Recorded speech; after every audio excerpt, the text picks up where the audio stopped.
ప్రస్తుతం మనతో పాటు ఉన్నారు డాక్టర్ వి ఆదిత్య రంగనాథ్ గారు. ఇప్పుడు వారితో మాట్లాడి మరిన్ని విషయాలు తెలుసుకునే ప్రయత్నం చేద్దాం.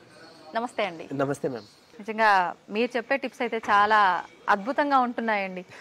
ప్రతి ఒక్కరికి చాలా న్యాచురల్ గా వెంటనే ట్రై చేయాలి, వర్కౌట్ అవుతుంది అనిపిస్తుంది మీ మాటలు వినగానే, ఆ టిప్స్ వినగానే. అంత గాడ్స్ గ్రేస్ మ్యామ్. అంటే దేవుడిచ్చే నాలెడ్జ్, అంటే జనాలకి వెళ్ళాలి నా ద్వారా, ఏదో జస్ట్ నేను ఒక మీడియం అన్నట్లు, అంతమంది డాక్టర్స్ నేను ఒక మీడియం అన్నట్లు.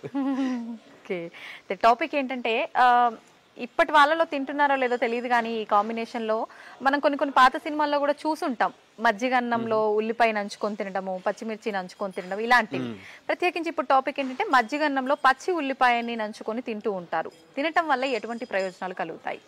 మీరు అన్నట్లు నిజమే మేడం. మన తాతగారు అలాంటి వాళ్ళు తినేవారు. ఇప్పుడు దాన్నే ఫారెన్ కంట్రీస్ లో కూడా ఆ రైస్ ని మన అమ్ముతున్నారు అనమాట, బయట పాట్స్ లో పెట్టి, మన ఏమంటారు మట్టి పాత్రలో పెట్టి.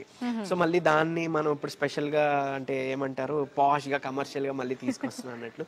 బట్ నిజమే. సో మీరు ఒకటి గమనించుంటే, పొద్దున్నే మనకి టిఫిన్స్ తినే టైంలో ఇప్పట్లా కాకుండా మన పెద్దవాళ్ళకి వాళ్ళకి అలవాటు చల్దన్నం తినడం. అలా ఈ టిఫిన్స్ జోలికి వెళ్లే వాళ్ళే కాదు, ఇడ్లీలు దోశ అవే లేవు. చల్దన్నం చక్కగా మీరు అన్నట్టు ఒక మంచిగా పచ్చి ఉల్లిపాయ కానీ, లేదంటే మన అదే పచ్చిమిర్చి కానీ చక్కగా ఇచ్చేసుకునేవాళ్ళు. సో ఇప్పుడు దానికి కూడా ఒక పద్ధతి ఉంది. అంటే పొద్దున్నే ఏదో ఫ్రెష్ గా చేసుకోవడం కాకుండా నైట్ టైమే వాళ్ళు రైస్ ని వాటర్ కొంచెం మన ఏమంటారు పెరుగు యాడ్ చేసేసి, లేదా గంజి మన బటర్ మిల్క్ యాడ్ చేసేసి అలా వదిలేసి మార్నింగ్ కి కొంచెం అది బాగా తయారవుతుంది, అప్పుడు తీసుకునేవారు. సో దీని వల్ల వచ్చే బెనిఫిట్స్ మెయిన్ గా తెలుసుకుందాం. అండ్ చాలా మందికి అపోహ ఉంటుంది, అంటే ఇప్పుడు రైస్ కదా, ఒకవేళ డయాబెటీస్ ఉన్న వాళ్ళు తినకూడదు కదా అలా, లేదంటే ఎక్కువ చలవ చేసేస్తే మళ్ళీ జలుబు చేస్తుందా, ఇలాంటివి ఉన్నాయి కదా, ఉంటాయి. సో బేసికలీ ఉల్లిపాయ గురించి మనం మాట్లాడుకుంటే కనుక, ఉల్లి చేసే మేలు తల్లి కూడా చేయదు అనే ఒక నానుడి మనం విన్నాం కదా. సో ఎందుకు అని అంటేనండి, ఉల్లిపాయ చాలా బెనిఫిట్ ఏంటి, ఒకవేళ ఆస్తమా ఉన్న వాళ్ళకి కూడా, అంటే సరే ఒకవేళ చెప్తున్నా, ఒకవేళ వింటర్ ఉంది, మనకి నోస్ బ్లాకేజ్ అయింది, ఉల్లిపాయ ముక్కని కట్ చేసి హాఫ్ కి మన పిల్లో పక్కన, దిండి పక్కన పెట్టుకుంటే కూడా మనకి ఆ ఏమంటారు ఆ వేపర్స్ మనకి బ్రీతింగ్ బాగా హెల్ప్ చేసి ఆ బ్లాకేజెస్ క్లియర్ అయిపోతాయి. ఎవరైతే ఆస్తమాతో, అంటే ఊపిరి తీసుకోవడానికి ఇబ్బంది పడి నోస్ బ్లాక్ అయిపోయిందని, సైనస్ ప్రాబ్లం ఉందనో, అర్ధరాత్రి లేచి కూర్చుంటారు ఆయాస పడుతూ ఊపిరి అందక. సో అలాంటి వాళ్ళకి ఏంటంటే ఇది ఈజినెస్ ఇస్తుంది అన్నట్టు, జస్ట్ పిల్లో పక్కన పెట్టుకుంటేనే. అలాంటిది మనం లోపలికి తీసుకుంటే ఇంకెంత బెనిఫిట్ వస్తుంది. అండ్ ఇంకొకటి, చిన్నపిల్లలకి ఒకవేళ ఏమైనా కఫం చేరింది అనుకోండి, ఈవెన్ న్యూమోనియా లాంటిది, ఏమైనా లంగ్ ఇన్ఫెక్షన్స్ వచ్చింది, న్యూమోనియా వచ్చింది అనుకోండి, అలాంటి వాళ్ళు కూడా ఒకానొక రెమెడీ యాక్చువల్ గా ఈ ఉల్లిపాయని కట్ చేసేసి, అంటే కాళ్ళకి ఎలా సాక్సెస్ లోపల ఈ ఉల్లిపాయలు వేసేసి దాన్ని కాలికి తొడిగేస్తారు చిన్నపిల్లలకి, బేబీస్ కి, వాళ్ళకి. సో ఏంటి అని అంటే అది మొత్తం డిటాక్స్ చేస్తుంది. అండ్ ఈవెన్ వాళ్ళకి లంగ్స్ లో ఉండే న్యూమోనియా కానీ, పట్టిన నిమ్మ నీరు కానీ, సో ఇదంతా కూడా మనకి డ్రాగ్ చేసేస్తుంది అన్నట్లు. సో వాళ్ళకి ఆ కఫ్ నుంచి, లేదా బ్రీతింగ్ ప్రాబ్లం నుంచి, ఇష్యూ నుంచి కూడా బయటపడుతుంది. సో అట్లా హెల్ప్ అవుతుంది. అండ్ ఈవెన్ ఇప్పుడు వినే ఉంటారు ఆనియన్ షాంపూస్, ఆనియన్ ఆయిల్స్ అని, సో హెయిర్ గ్రోత్ అన్నట్లు. సో ఇంటర్నల్ గా కూడా తీసుకోవడం వల్ల మనకి ఏంటి అని అంటే, ఎవరైతే ఆస్తమా నుంచి చాలా క్రోనిక్ గా చాలా ఇయర్స్ నుంచి బాధపడుతున్నారో వాళ్ళకి కూడా హెల్ప్ అవుతుంది. అండ్ మోర్ ఓవర్ ఇప్పుడు చాలా మంది థైరాయిడ్ వచ్చిందని అంటే లైక్ లైఫ్ లాంగ్ వాడాలి, థైరాక్సిన్ వాడాలి, సో అట్లా అంటారు కదా. అలాంటి వాళ్ళకి కూడా ఒక పచ్చి ఉల్లిపాయ మీరు డైలీ తీసుకోవడం మొదలు పెట్టండి. నిజంగా చెప్తున్నా, మీరు విత్ ఇన్ 3 months లో మీరు చేంజెస్ చూస్తారు. పచ్చి ఉల్లిపాయ తీసుకోండి, తర్వాత అదే ఉల్లిపాయతో రసంలా చేస్తాం కదా, చిన్న చిన్న ముక్కలు మనం మిక్సీలో చేసి స్క్వీజ్ చేస్తే మనకు వస్తుంది. ఆయిల్ ని థ్రోట్ కి ఇక్కడ మసాజ్ చేసుకోండి, అంటే థైరాయిడ్ గ్లాండ్ ఇక్కడ ఉంటుంది, థైరాయిడ్ గ్రంథి, సో అక్కడ మనం మసాజ్ చేసుకోవాలి. అంటే మనం పేస్ట్ చేస్తే వచ్చే ఆ జ్యూస్ ని సో ఆ జ్యూస్ ని మనం పిండి దాన్ని అప్లై చేసుకుని మనకి మసాజ్ చేసుకోవాలి. తద్వారా కూడా మీకు ఏంటంటే ఈ గ్లాండ్ ఫంక్షనింగ్ ఇంప్రూవ్ అవుతుంది. మీరు విత్ ఇన్ 3 to 4 months మీరు వాడుతున్న ఆ థైరాయిడ్ టాబ్లెట్ ని డోస్ తగ్గించేసుకోవచ్చు. సో అంత బాగా పనిచేస్తుంది ఉల్లిపాయ. అండ్ ఇంకొకటి మోర్ ఓవర్ చెప్పాను కదా, ఏమంటారు మనకి ఏదైనా కంజెషన్స్ ఉన్నాయి, నేజల్ కంజెషన్స్, అలా దాన్ని మనం కొరికి నమిలి తిన్నా కూడా వెంటనే మనకి డ్రైన్ అయిపోతుంది. సో అట్లా చాలా ఘాటుగా అనిపిస్తుంది అంటారు కదా. అండ్ ఈవెన్ కంటికి మంచిది, అంటే ఈవెన్ కోస్తున్నప్పుడు కూడా మనకి కంటి నీరు వస్తుంది అంటారు కాబట్టి, అంటే అందులో ఉండే సల్ఫర్ వల్ల కదా.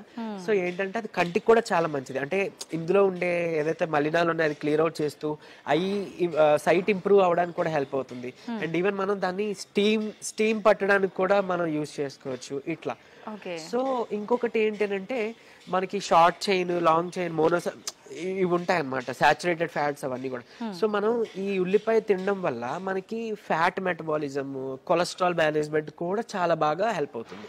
సో అంటే ఎవరైతే ఇప్పుడు లాంగ్ టర్మ్ నుంచి మనకి కొలెస్ట్రాల్ తగ్గించుకోవడానికి టాబ్లెట్స్ యూజ్ చేస్తున్నారో, మీకు తెలుసో లేదో అంటే రీసెంట్ గా స్టడీ కూడా వచ్చింది, కొలెస్ట్రాల్ తగ్గించడానికి ఏదైతే ప్రిస్క్రైబ్ చేసి మెడిసిన్ మేము ఇస్తున్నాము, అంటే ఇంగ్లీష్ మెడిసిన్ ఏదైతే ఉందో దాని వల్ల కూడా ప్రోస్టేట్ క్యాన్సర్ వచ్చే అవకాశం ఉందని. సో అది కూడా మనకి మంచిది కాదు, లివర్ కి మంచిది కాదు, దానికి మనకి చెడు చేస్తుందని చెప్పి సర్వేలో తేలింది. సో అది కూడా లాంగ్ టర్మ్ యూజ్ చేయకూడదు. మరి అది లాంగ్ టర్మ్ లో యూజ్ చేయకూడదు అంటే మన దగ్గర ఇంకేం ఆప్షన్స్ ఉన్నాయి? సో బట్ కానీ అంటే మనకి దేవుడు ఇదైతే ఇచ్చారు. సో ఉల్లిపాయ యూజ్ చేసుకోవచ్చు, కొలెస్ట్రాల్ కి అల్లం, అలాగే గార్లిక్, మన వెల్లుల్లిపాయ యూజ్ చేయొచ్చు, సో అలా తమలపాకు యూజ్ చేసుకోవచ్చు అట్లా. బట్ ఈ ఉల్లిపాయ చెద్దన్నం తీసుకుంటే ఈవెన్ పీసీఓడి ప్రాబ్లం ఉన్న వాళ్ళకి కూడా పొద్దున్నే కొంచెం గంజి కానీ ఇలా బటర్ మిల్క్ కానీ అలా ఏమైనా తీసుకోమని చెప్తాం. అదేదో డైరెక్ట్ గా మనం చల్లదనమే తయారు చేసుకుంటే నైట్ ఒకటి ఫెర్మెంట్ అవుతుంది, నైట్ అంతా పులుస్తుంది, దానివల్ల మనకి వైటమిన్ B12 వస్తుంది. సో ఎక్స్టర్నల్ గా మనం మల్టీవిటమిన్ టాబ్లెట్ తీసుకోవాల్సిన లేదు. ఈ విటమిన్ B12 డెఫిషియన్సీ ఉన్న వాళ్ళలో మీకు తెలుసు కొంతమందిలో షివరింగ్, ట్రెమర్స్ వస్తాయి, ఏమంటారు ఫెటిక్ అంట, అంటే బాగా నిస్సత్వ, నీరసం, కాళ్ళు చేతులు లాగినట్టు అనిపిస్తాయి, మూడ్ స్వింగ్స్ వస్తుంటాయి థైరాయిడ్ ఉన్న వాళ్ళ వాటిలో. అండ్ ఈవెన్ డయాబెటీస్ మెడిసిన్ లో కూడా మెట్ఫార్మ్ బేసిక్ గా కామన్ గా అందరికి ఇచ్చే డ్రగ్, బట్ ఎక్కువ కాలం వాడడం వల్ల దాని నుంచి వచ్చే ఒక side effect vitamin B12 deficiency. So వాళ్ళలో కూడా ఇవి మనం గమనిస్తుంటాం. ఈవెన్ అరికాలు, తిమ్మిర్లు, మంటలు అని చెప్తారు, so vitamin B12 deficiency. So అలాంటి వాళ్ళు కూడా చక్కగా ఇది తీసుకుంటే కనుక మనకి అంటే ఫెర్మెంటెడ్, బాగా పులియబెట్టిన ఫుడ్ తీసుకోవడం వల్ల విటమిన్ B12 వస్తుంది. సో అటు పీసీఓడి వాళ్ళకి కూడా ఈ ఉల్లిపాయ చాలా ఇంపార్టెంట్. ఇనోవెస్ట్రాల్ ఉంటుంది ఈ ఉల్లిపాయ, ఆనియన్ వాటర్ లో అట్లా, ఐ మీన్ ఆనియన్ సోక్ చేసిన దీంట్లో. సో దాంట్లో ఉండే సల్ఫర్ ఉంటుంది, మన హెయిర్ గ్రోత్ కూడా హెల్ప్, అంటే మనం తింటే కూడా సర్క్యులేషన్ పెరుగుతుంది కదా. సో చల్లదన్నం తింటే చెప్పాలంటే మనకి హార్ట్ కి పనిచేసేస్తుంది, బ్లడ్ సర్క్యులేషన్, హెయిర్ కి పనిచేస్తుంది, ఇమ్యూనిటీ ఇస్తుంది, కొలెస్ట్రాల్ మేనేజ్మెంట్ కి పనిచేస్తుంది, డిటాక్స్ అవడానికి హెల్ప్ చేస్తుంది, ఈవెన్ మనకి థ్రోట్ ఇన్ఫెక్షన్స్ బయటపడేస్తుంది, లంగ్స్ కి ఇంపార్టెంట్, అంటే ఆల్మోస్ట్ ఇంకా వైటల్ ఆర్గన్స్ అన్ని కవర్ అయిపోయినాయి కదా, ఐస్ కానీ అని. సో అందుకు చెప్పాలంటే ఉల్లి చేసే మేలు తల్లి కూడా చేయదంట. సో చల్లదన్నం ఈ లెక్కను తీసుకోవడం చాలా మంచిది, ఇది ఎవరైనా తీసుకోవచ్చు. కొంతమంది ఏంటి అని అంటే మరీ బాడీ చలవ చేసేస్తుంది, కొంచెం ఇబ్బంది ఉంది అనే వాళ్ళు మాత్రం వీటిలో ఎయిదర్ చిన్న ముక్క అల్లమైనా యాడ్ చేసుకోండి, లేదంటే పెప్పర్ అంటాం, పెప్పర్ కానీ అదే మన మిరియాల పొడి కానీ, లేదంటే లాంగ్ పెప్పర్ అంటాం, అంటే మన ఏమంటారు పిప్పళ్ళు తెలిసిన వాళ్ళు పిప్పళ్ళు కూడా కొంచెం పొడిలో యాడ్ చేసుకోవచ్చు. పత్యానికి వాడుతుంటారు కదండి, సో పిప్పళ్ళు యాడ్ చేసుకోవచ్చు, ఈ మన మిరియాల పొడి యాడ్ చేసుకోవచ్చు, అల్లం ముక్క పొడి శ్రేష్టం, అట్లీస్ట్ అందరి ఇంట్లో దొరుకుతుంది కదా, అది చేసుకుంటే వీళ్ళకి అంటే కఫాదోష అలా ఉన్న వాళ్ళు ఉన్నారు అనుకోండి, అంటే ఇప్పుడు థైరాయిడ్, డయాబెటీస్, స్కిన్ ప్రాబ్లమ్స్ ఇవన్నీ చాలా వరకు కఫాదోష వాళ్ళకి, థైరాయిడ్, ఈవెన్ థైరాయిడ్ కూడా కఫాదోషంలో వస్తుంది. సో అలాంటి వాళ్ళు ఇది యాడ్ చేసుకోండి, అంటే నార్మల్ రెగ్యులర్ ఈ మజ్జిగ అలా కాకుండా ఈ అల్లం యాడ్ చేసుకోండి, మీకు ఎక్స్ట్రా బెనిఫిట్ అనేది. ఓకే ఓకే, ఇలా తీసుకోవచ్చు. సూపర్ అండి, నిజంగా చాలా అద్భుతంగా ఉంది మీరు చెప్పిన రెమెడీ. అంటుంటారు కదా, అంటే పాతకాలంలో ఉన్నాయన్నీ మళ్ళీ ఇప్పుడు వస్తున్నాయి అని అంటే ఓల్డ్ ఈజ్ గోల్డ్ అని చెప్పి, నిజంగా మళ్ళీ ఒకసారి గుర్తు చేశారు ఆ విషయాలన్నింటినీ కూడా. థ్యాంక్ యూ అండి, థ్యాంక్ యూ వెరీ మచ్.